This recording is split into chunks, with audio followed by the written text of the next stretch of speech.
shalay gelinkii dambe ayay ahayd markii dowladda Kenya ay amar adag ku soo rogtay xaafadda Islii oo ay ku nool yihiin kumanaan Soomaaliya. Mutahi Kagwe wasiirka caafimaadka Kenya ayaa waxa uu ku dhawaaqay inaan la geli karin lagana bixi karin xaafadda Islii muddo 15 maalmood. Amarkan ayaa maanta si weyn uga dhaqan galay xaafadda Islii. goobaha ganacsiga ayaa inta badan xiran, sidoo kalena wadooyinka oo ahaa kuwa mashquul badan uu ka jiray ayaa maanta hamaran. qaar ka mid ah shacabka ku dhaqan Islii oo aan la hadalnay ayaa inoo sheegeen in bandowgan la saaray ay caqabad weyn ku tahay, ayagoona baaq u diray dawladda.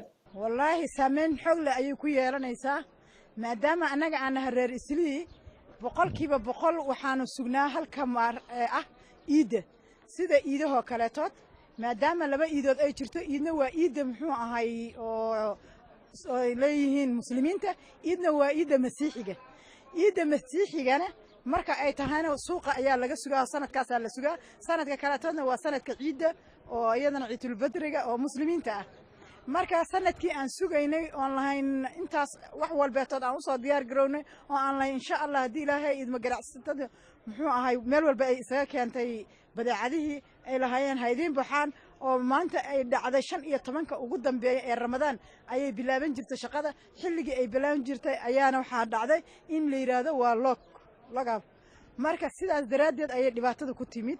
annaga marka waxayna saameynaysaa oo ina qusayn doontaa si dhibaato leh, waayo maadaama anaga aan ganacsiga keenay waxaa naga sii daran anaga dadka masaakiinta ah, sida dadka ganacsiga yar yar wato, sida dadka muxuu ahay kibarwooyinka ah, sida kuwa shaqaalaha ah oo irdaha laga soo wada xiray, kuwa ganacsatada qudaarta kaleetood. waxyaalo badan ayaa jirto oo ay saameynayso dadka oo dhan. Soomaali oo kaliya ma ahan, waxay saameynaysaa Kenya oo dhan, Nairobi oo dhan ayay saameynaysaa.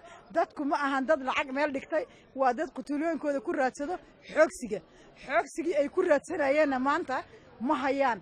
marka muxuu ahay wallahi aad bay u dhibaato badan tahay. hadda khaasatan marka iska soo qaado ganacsatada oo Islii dadka ugu roon baan u maleynaa inaan ahay, balse waxay tahay aniga kushinin ay kalama aanan hooyanin. waxaan la bari baa insha Allah aad heli doontaa wax. marka dadka iga sii daran maxaad u maleynaysaa?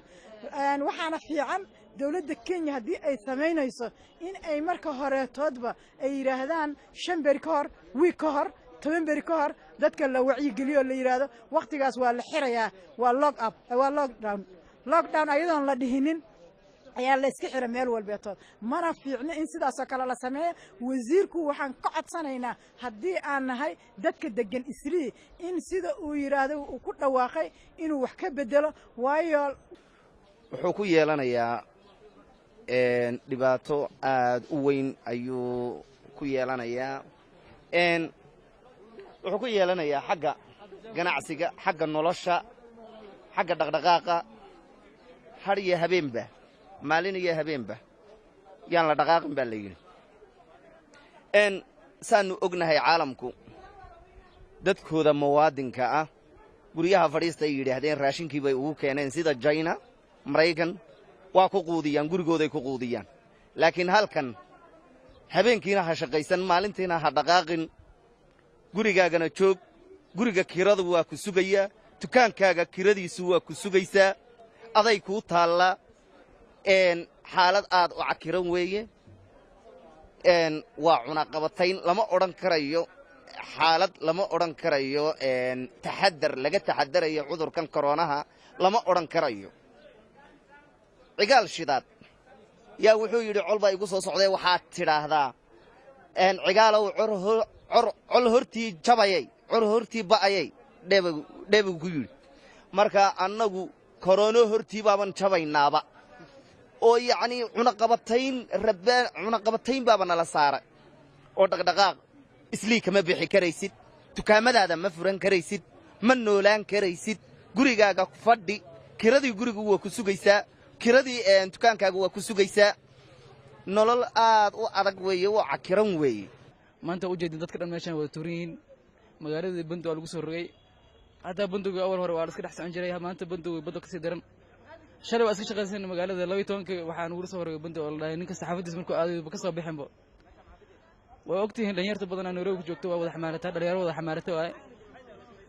saasay tahay anaga iska wada xamaalinayno subax 12 markii shaqada dhameysay lagu dhaha Bandow waay guri kira laga rabo oo maaragtay dadka dambeeyaan oo maaragtay dad hadda waxaa jiro dibadda laga biilaynin oo maaragtay cid wax ku taraysi jirin sida hadda aniga camal ana iska soo qaadayo maxaa la dhahay waa iska xamaasha cid ima bisho cid wax kama qaato waa kiin waa nishqas wala ana xarqaan la suuqay waa kana xiriyaan si kastaba ha ahaatee waa amarkii owaadka oo xukuumadda Nairobi ay ku soo rogtay xaafadda Soomaalida ay ku badan tahay Eastleigh tan iyo markii dalkan laga xaqiijiyay cudurka COVID-19 Bashiir Axmed Dhaqane CNA Nairobi